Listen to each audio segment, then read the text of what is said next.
News when you want it with Bloomberg News Now. I'm Amy Morris. There's your closing bell for this Monday on Wall Street, where a rally that pushed stocks to all-time highs sputtered out as the excitement around possible rate cuts has cooled, leaving red across the screen. We bring you the closing numbers each day here at Bloomberg. The S&P 500 losing 28 points, NASDAQ down 47 points. The Dow is down 350 points. The 10-year Treasury yield at 4.27% and the 2-year yield at 3.73%. President Trump and South Korean President Lee Jae-myung expressed optimism for close cooperation on North Korea, national security, and shipbuilding. Now, during the meeting with South Korea's President Trump says the U.S. will be buying ships from South Korea.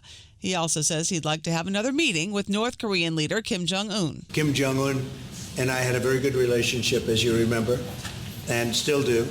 Respect. It was great respect. We think we can do something in that regard with respect to North and South, and I think you are much more prone to doing that than other leaders that I've been working with. Trump added he would like to hold a trade meeting in South Korea pretty soon, and he says the U.S. has made a deal on shipbuilding with South Korea. We're going to be buying ships from South Korea, but we're also going to have them make ships here with our people, using our people.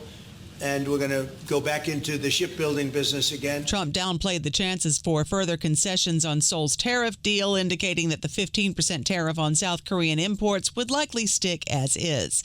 Elon Musk is suing Apple. Musk accuses Apple of unfairly favoring the OpenAI app across iPhones, stifling competition for other chatbot makers. Bloomberg's Carolyn Hyde.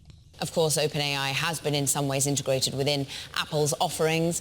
Elon Musk taking issue with that. He took his fight to X last week, concerned about the rankings on Apple App Store of certain generative AI products and feeling that X doesn't get enough love there. Apple and OpenAI did not immediately respond to requests for comment.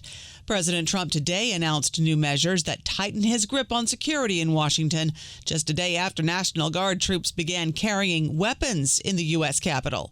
President Trump signed an executive order aiming to end cashless bail in Washington, D.C. and across the country. Any street all over the country, cashless bail, we're ending it. But we're starting by ending it in D.C., and that we have the right to do through federalization. The orders will task law enforcement agencies with holding people arrested in D.C. in federal custody and directs the Justice Department to compile a list of jurisdictions that maintain cashless bail policies.